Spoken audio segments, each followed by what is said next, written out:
any of you could maybe pick up that point on what will happen, because of course the funding models are going to change because we've tested what virtual can do, but I'm still not convinced virtual can replace face-to-face in some of these things.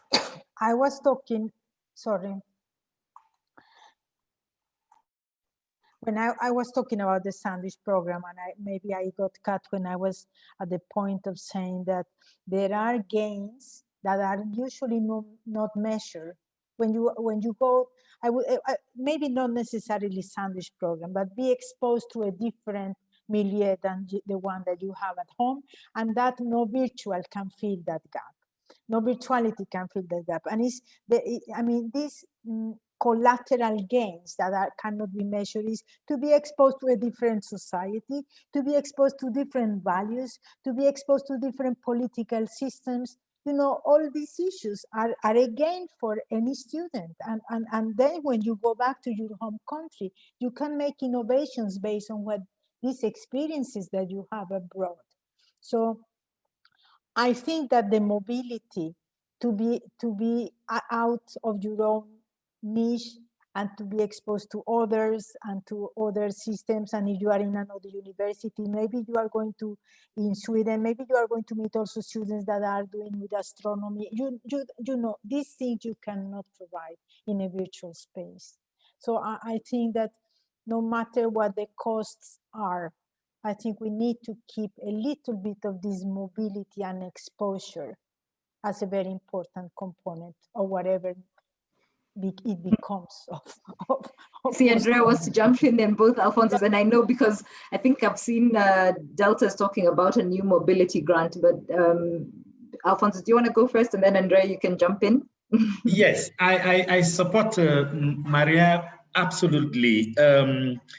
Being able to be part of a sandwich program, or to leave your home institution to spend 6 months or a year, or even 3 months, or whatever duration it might be, it's a game changer in terms of changing culture, research culture from at your home institution. Perhaps to make the point, I believe that there is a lot of inbreeding as far as research culture is concerned within institutions. So you find that a lot of institutions on the continent don't change because people grow from undergraduates to PhDs to postdocs or training within the same institutions, and they pick up or imbibe all those bad cultures as far as gender and diversity is concerned, bullying, harassment, poor supervision. That's what they know in their entire life, and then they start transmitting the same type of research culture to the next generation.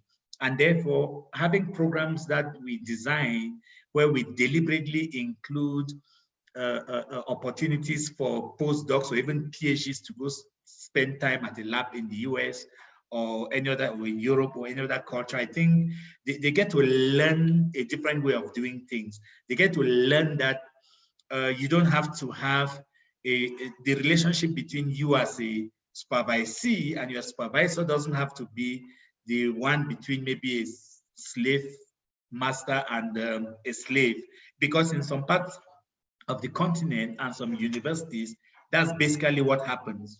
A culture has been developed that tells a postdoc student that I cannot graduate if my supervisor or boss as a colleague doesn't allow me or doesn't say yes.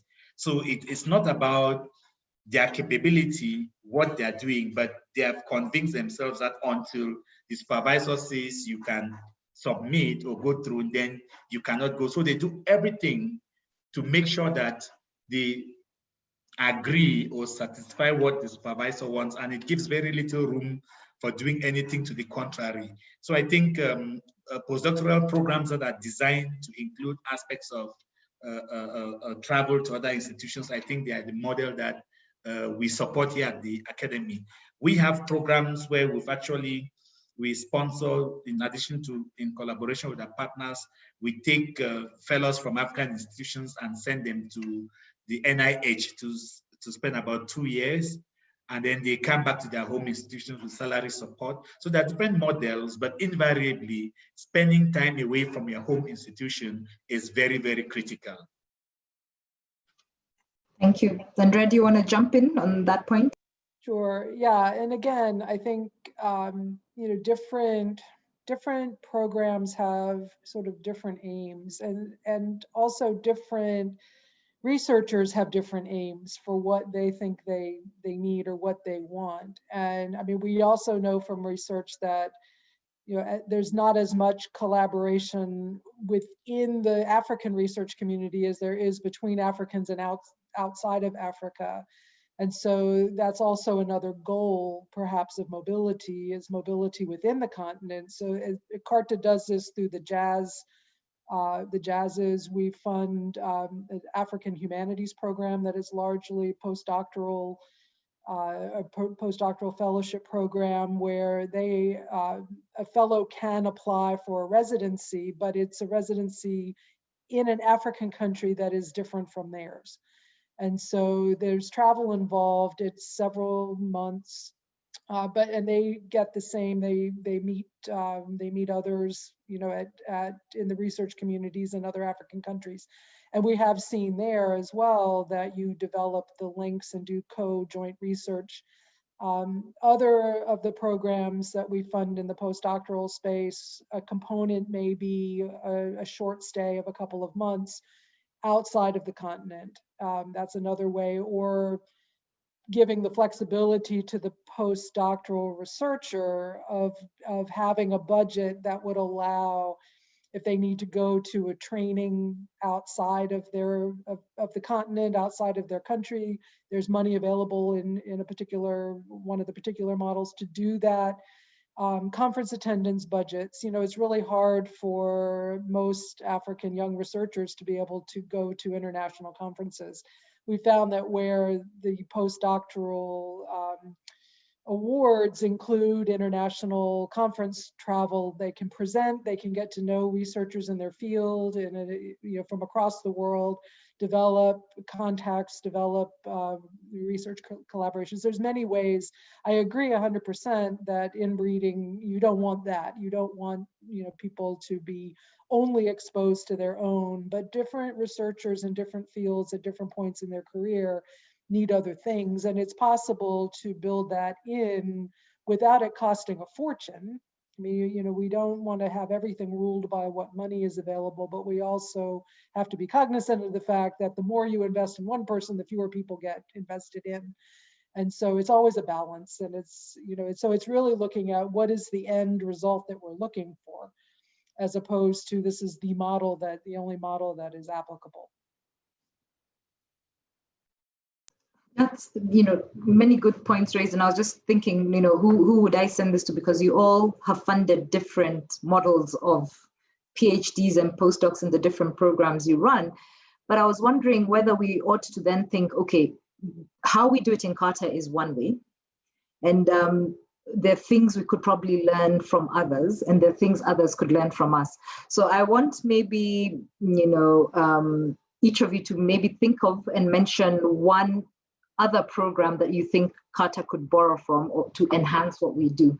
I'll start with you, Alphonsus, you know, because you've got, of course, your 11 Deltas programs, and then take it from there.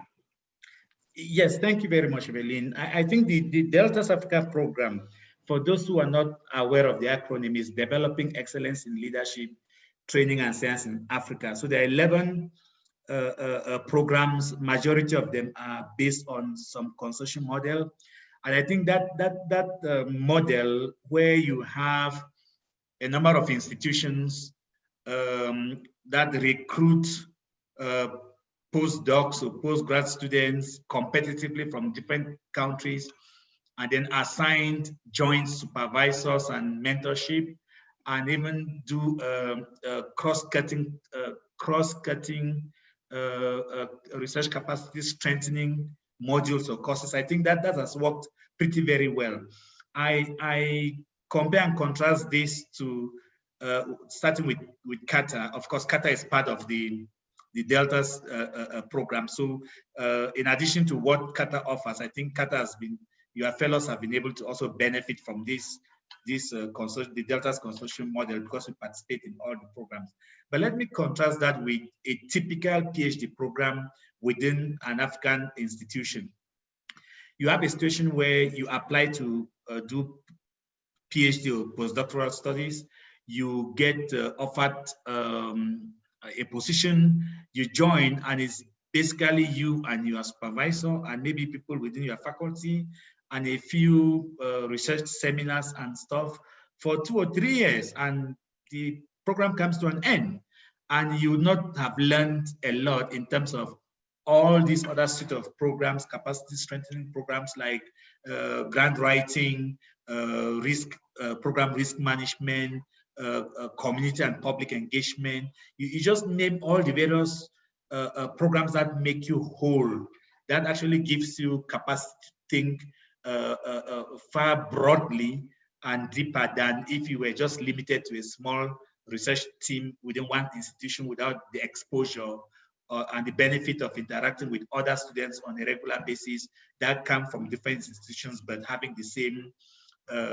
common courses in addition to your core program that you are doing at your host institution. So I think that's what we've tried to do with the Delta Africa program, and I think it's been very successful. I think going by the productivity in terms of publications, in terms of new grants, and in terms of lead author publications, you look at any metrics to measure the success of the Delta's programs, be it for the research leaders or the research directors or the participants or even the postdoctoral students and the PhD students, you find out that they are highly, highly competitive compared to those that just register within a single institution and get 1 or 2 supervisors within that institution.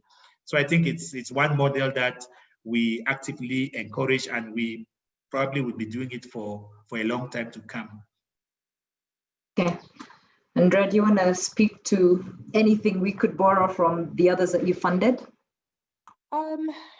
Yeah, I'm not a big proponent of asking people to borrow things, but what I can say is that because we started funding at the postdoctoral level at sort of roughly the same time, so we have several postdoctoral support programs that are ongoing now, and we invited the National Research Council in South Africa to organize the learning kind of process across all of these programs, and which is, and I can't even remember what the acronym means, but it's the PERCA project. They were supposed to have finished their work in September this year, but of course, COVID has postponed everything. So now we don't expect them to report out until next September.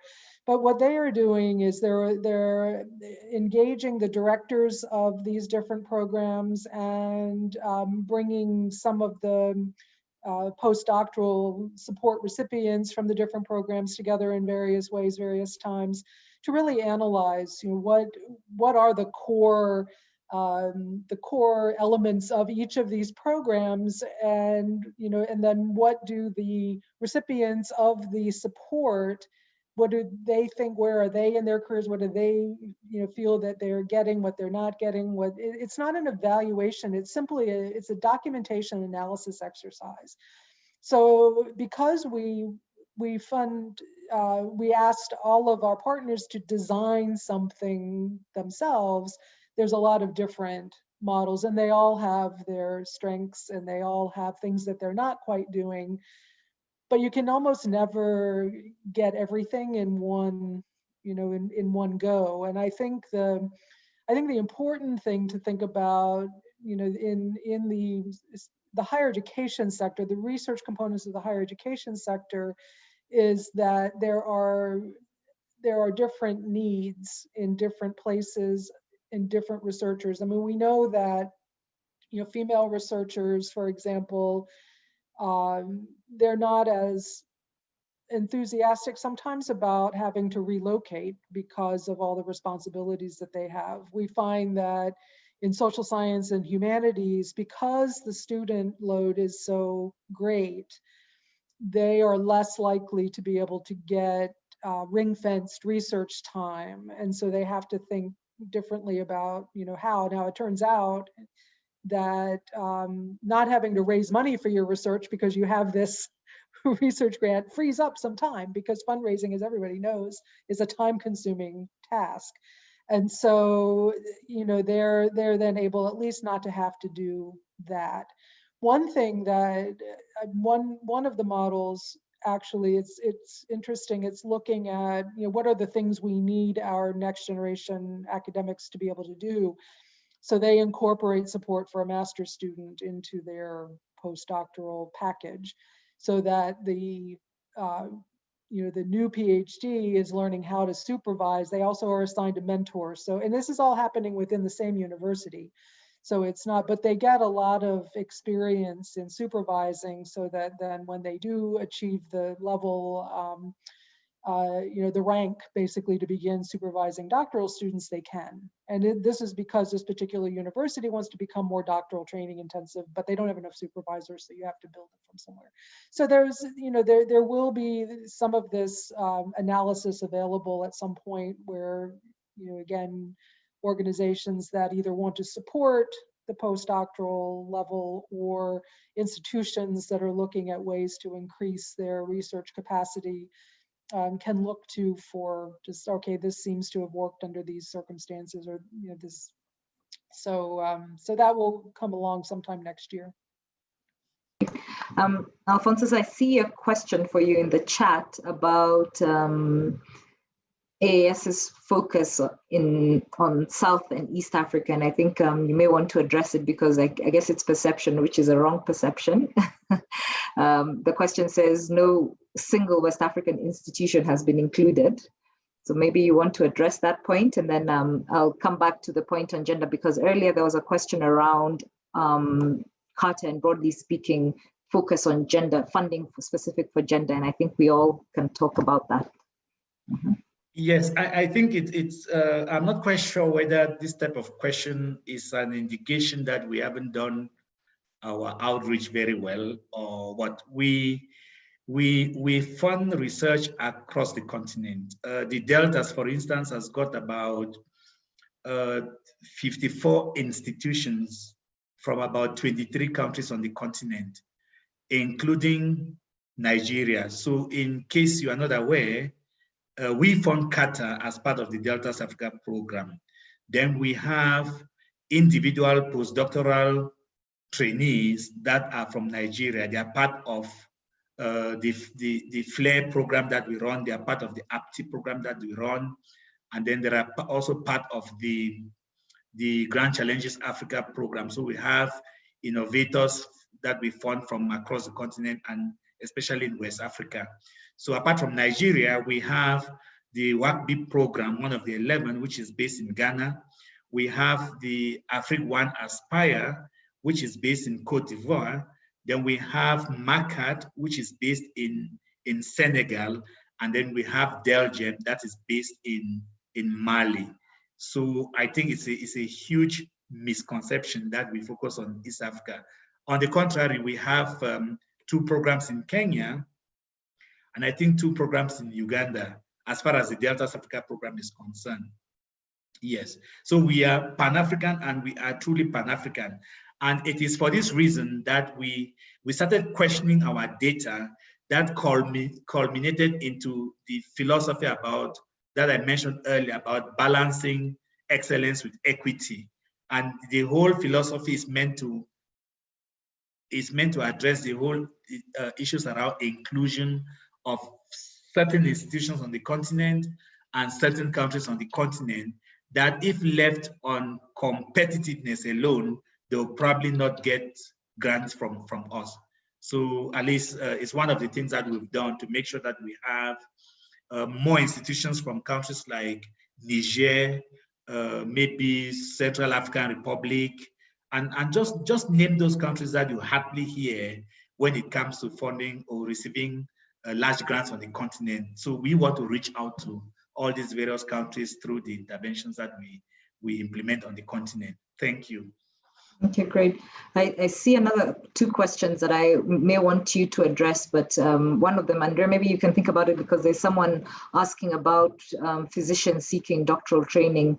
men. I have my own view on how hard it is to recruit for clinical research, but that's maybe a personal point of view from my experience. But you might want to think about that, because I know you funded the program in Uganda and Ghana. Am I correct? But yes. Alphonsus, the question that's being asked, and I've never looked at it in this way, are there age limits for men such as it is in CARTA? So it's clearly a negative that we give women a higher age limit for the PhD. And you know, from a CARTA perspective, as I allow Alphonsus to respond, because the question was from, it's not that we limit the age of men. Across the globe, for PhDs, you tend to have an age limit on how old you can be when you're applying for a PhD. But what we've said for women, because they have had, you know, for other reasons in terms of, you know, maybe childbearing years, etc., we give them more years. So rather than the cutoff being at 40, we have 45 for women. So it's not an age limit for men per se. It is actually just allowing women to cover the years they may have had to take a break, especially for childbearing. Alphonsus, do you want to pick that one in terms of gender equity, because I think we're being challenged about how our equity is. We generally don't discriminate on any grounds whatsoever, be it gender, be it age, be it nationality, be it religion, be it sexual orientation. We don't do that. We're a very inclusive organization, and we do that deliberately. But like Evelyn has mentioned, we also recognize that there are certain considerations that you have to make in order to balance issues around gender and diversity as well. So, of course, going back to the question that was asked about, it looks like we are heavily on East Africa. So if we have data that shows that that is the case, then we have to come up with interventions to make sure that we extend to North Africa. By the way, Deltas 1 was initially conceived as a sub-Saharan African program. So this year, for Deltas 2, we opened it up to make it Pan-African. So there are institutions from North Africa that are applying for the first time because they were excluded during Deltas 1. So now we recognize also that women have unique challenges. They are highly competitive, but they deal with issues that typically their male counterparts don't have to deal with. Let me give an example. We have funding that support women to be able to take their kids and attend scientific meetings in other countries and other parts of the country. You see, and of course, sometimes we would provide funding for maybe a child minder or maybe child support service at that country to be able to look after the child, the infant, when the mother is participating at the conference. And we open enough to say we can actually, instead of supporting maybe a child minder or providing support for child support services at the conference, we will as well support the spouse if he's available to take the child and attend the conference. So you see, so we do a lot of things to balance the playing field, because if we don't do that, then it becomes a bit difficult for women and other marginalized groups that have got unique challenges to be able to excel in science. So it is in no way discriminating against men. So it's just trying to level the playing field. And we would go to the extent of actually also organizing even special grant writing workshops for women in order to bring up the numbers of potential applicants within our programs. Nobody wants a situation where you are giving funding for 100 PhDs or postdocs and 90 of them are men. And of course, I believe there are more women on the continent than men. Thank you, Alphonsus. So very quickly, because of time, I'll ask maybe Andrea to talk about physicians seeking doctoral training and whether this has been or would be a focus going forward. And then we could wind up this conversation, because I notice time is not on our side. Well, we leave the subject matter for our programming up to our partners. We fund everything. We've funded programming and engineering all the way through humanities. We don't have a particular bias, although now, because we see that it's always a challenge. We see that the natural sciences and whatnot get far more attention from funders than the social science and humanities get. And so we're trying to perhaps fill in a little bit of that. But we have had, well, CARTA doesn't not allow physicians to be, as long as they're teaching at a member university. I know you've had some, right, that have gone through. We had one of our university partners did prioritize clinical medical PhDs, and it was very difficult for them. I mean, partly it's in that country, the teaching hospital comes under the health departments rather than the higher education, and so the clinicians that also teach clinical are actually not employees of the university, they're employees of the health department. And so there is, if you think it's hard to juggle teaching and research, just wait until you also have to juggle teaching, research, and clinical responsibilities. And so, it becomes difficult to attract people, in part because they simply don't have time. Now, those that are very, very insistent, but I mean, we've had cases where graduates of the doctoral program in clinical medicine then leave the teaching side and go full-time into research, because it is very difficult to juggle the way that the clinical professions are organized. So it's not a matter of we don't do it. It's a matter of our partners need to decide that's what they want to do, but then they have to organize themselves very differently from a standard sort of PhD postdoctoral orientation, because that environment for clinical medicine is just so very different. Great. I'm sure we could actually delve into that topic a bit, because I think the Academy have also been thinking about it. But because of time, maybe I'll wind up this conversation and maybe ask each of you to maybe very quickly address a question that was asked earlier by someone on the chat about the fact that funding has always been limited for capacity strengthening, and now post-COVID, it's going to get really tough. What should we be thinking about as a continent? How do we leverage on partners who are still willing, but may not have as large an envelope as exists? Are there things that we can do to ensure that we leverage on that any better? Meta, do you want to go first?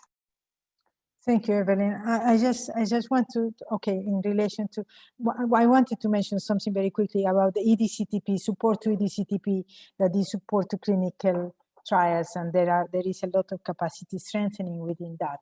So maybe this clinicians can look at that possibilities, because this is clinical trials for diseases of poverty, mainly HIV, TB, and malaria, but there are others. And there is a special training for postdoc that is together with EDCTP and the Tropical Disease Research at WHO that provides, together with support of Bill and Melinda Gates Foundation, postdoctoral training for 2 years in a pharmaceutical company. And that this is one of the best programs that we have. But in relation to your question, I think the main issue is financial issues. And if countries do not want, countries need to put a budget line for research, and they have to respect that. Because when things like COVID happen, I promise you that the one that is going to suffer most is research, because it's not the urgent need. And we need to do that. But I think it's very important to consider for the future of research capacity strengthening in Africa, we need to go into the private sector and get support of the private sector, and maybe get students that are making postdoc to work in the private sector. I mean, it's one of the mobility ways. We need to tap into the private sector. And the increased interaction between universities and industry. So that would be my winding issue, leaving with you. National line, budget line for research, and tapping into the industry and private sector. Alphonsus? You're on mute, Alphonsus. Yes, I was saying I think Maria took some of the words out of my mouth, but I would like to add that we need a lot of policy change and advocacy at the international level to be able to maybe force the hands of African governments to do certain things, because I think it's not in dispute that the majority of funding for research on the continent and training for postdoctoral studies comes from our Western partners and donors. But then again, because of a lot of debt that African governments owe to our foreign partners countries, we sometimes have situations where these debts are written off. And I've always wondered why they can't use it as a kind of carrot and stick approach to say, instead of just blankly writing off debts to Cameroon or to Nigeria, foreign governments could link that up to research funding. So we say, instead of writing off 50% of your debt, we will write 75, as long as you are willing to put in 25 to fund research on the continent. So in other words, I'm saying, I think with limited funding arising from COVID and maybe other changing funder priorities, as Africans, we need to start exploring in a very serious way other avenues and opportunities for funding science and postdoctoral, or funding research, science and postdoctoral training on the continent. So I look at the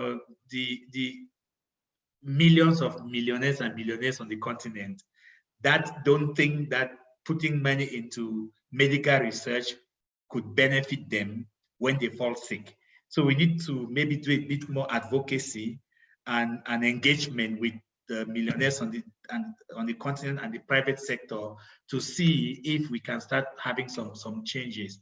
I know also that some of our funding partners have mooted the idea of co-funding. So it's like we put in maybe $10 million, we expect you to put in, even if it's $1 million. But I think what normally happens is that they end up saying, okay, the co-funding could be in kind. And once you say in kind funding, as African governments and institutions, we can come up with all sorts of innovative in-kind funding. But I think we really need to acknowledge that that in-kind funding is already there, but what we need is money. And then we see how we can extract that from them. It shouldn't be this way, but unfortunately it is. And we also have to be innovative in terms of how we extract value out of them in terms of putting more money into research. Thank you. Andrea, you have the parting shot. Not an enviable position. Yeah, I mean, it's easy to say, well, government should be doing more and all of that. And yes, in principle, they should. But also, it's one of the challenges, I think, of working in this field in lower and lower middle income countries where the organized economy, the formal economy simply isn't all that big. So the ability of governments to extract, shall we say, and then, if they can extract, do they do the right thing with the money? That's another question. And that's everywhere. I mean, nobody wants to pay taxes. I mean, that's just kind of the way it is. And that's where the public money generally comes from. So yes, I think, but I think the argument needs to be made to governments, not just, research is important, but here's how. And again, I go back to something I said earlier. This is why it's important to know what it is that that I am researching, whether it is in cultural, researching culture, which, if you don't understand culture, how is a development project going to work, right? If it's researching governance issues that decide. It's like, how is the public money going to be spent, or if is it the science and technology with marketable kinds of, but it's all important, but it has to be argued in a way that governments will hear. So there's that. I think Alphonsus is very correct. Funders, especially individual funders, can be educated as to why it's important.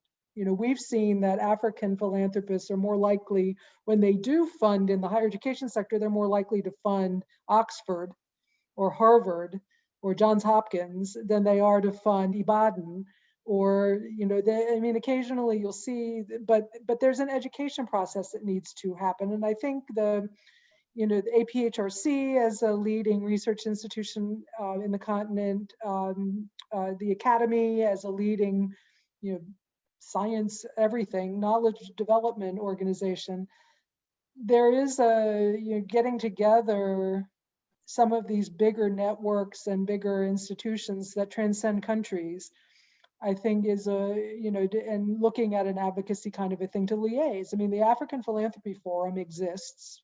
It's, has a home in Nigeria. Its members are the high net worth individuals. It's not easy to get to, obviously, but you can explore, figure out how to get to them. I think the Science Granting Council's initiatives in these countries, we'll see how they fare, but that's a very important initiative because it does speak to the importance of government funding for research. Then, of course, the argument is, where does that research money go? Does it go to the senior researchers? Is there some of it that's ring-fenced for the emerging researchers?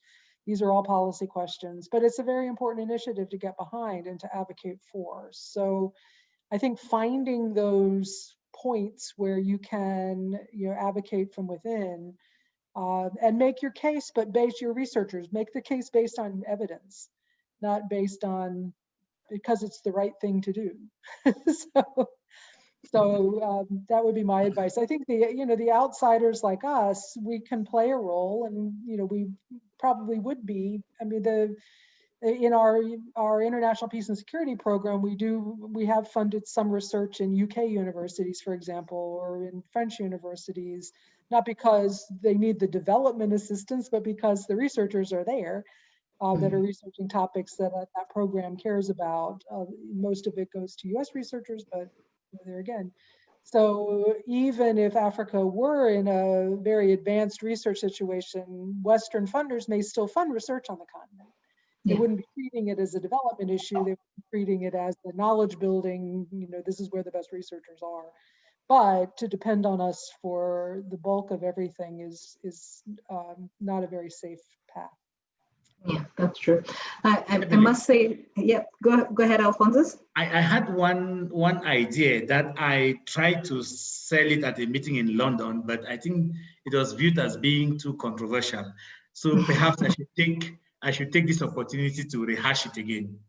We know very well that a lot of money that's supposed to be used for research and development on the continent, it's siphoned away and stored in Europe and America and other countries. I think I'm sure evidence will tell about capital, illicit capital flows outside the continent to other continents.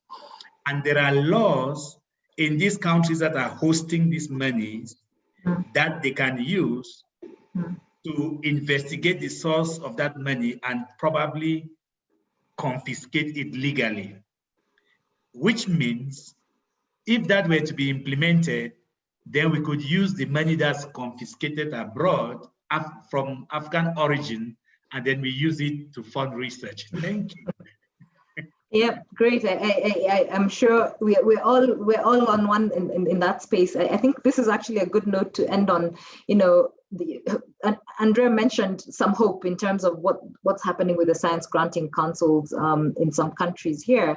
And if that were to work, then we would see maybe more dedication. I think the element of the private sector, it's just as easy as saying philanthropists, private sector, we need to become more innovative. And just even from the questions we're getting from the chat, we need to get better at educating people about what's happening. And I think our Western funders can actually share a lot of the learnings that they've had over time, so that we're not, for the science granting councils, for example, we're not repeating the same mistakes. But time, it's actually flown. So we will end at on that point, and really thank everyone. Evelyn, Yes, may I say something just to finish, because I forgot to say, we need to have a very good mapping of what different funders are doing in terms of research capacity strengthening. Yes. Essence is doing that for health research. So yes. I hope that we can share that document next time, okay? Yeah. We should, and that's something maybe we could also try and the health research part. But I think more broadly speaking, the AAS is more beyond health. CARTA is about population and health. Sometimes we actually fund any program that's not directly health but has health outcomes involved. So we do think about population in different ways. But yes, there are a lot of learnings, and we should share those documents. We can share some of the evaluations that we've had over time, even within our own space, to get us to understand. But I think one of the points I want to leave us on, even just with this small group, is the amount of advocacy we actually still need to do to counter the research is not relevant, and to counter has nothing to do with development narrative that's of course been happening within the COVID space, because we could actually reverse the few gains that we made if we don't actually change that narrative. But thank you so much, Maria, Alphonsus, Andrea, for actually spending 1.5 hours of your time. And the prep work, you had a lot of good information for us. And everyone who joined, at some point we had gotten to 60 attendees. I think when we got cut off, we lost a few, but it's great to see that we had about 60 people coming to listen to us today. We look forward to the culmination of this series with our CARTA Scientific Conference, where we'll be showcasing a lot of our fellows' work, and that's going to happen towards the end of December. We had hoped to have a huge conference, but because of the situation we're in, we've done this in bits and pieces. And I think if you follow us on Twitter, you'll see that every month we try and have a few fellows showcasing their research on social media, and that has also been very successful. So thank you. Do have a good day, those of you coming from the north, and good afternoon and good evening to everyone. Thank you, and bye-bye. Okay, bye. Bye.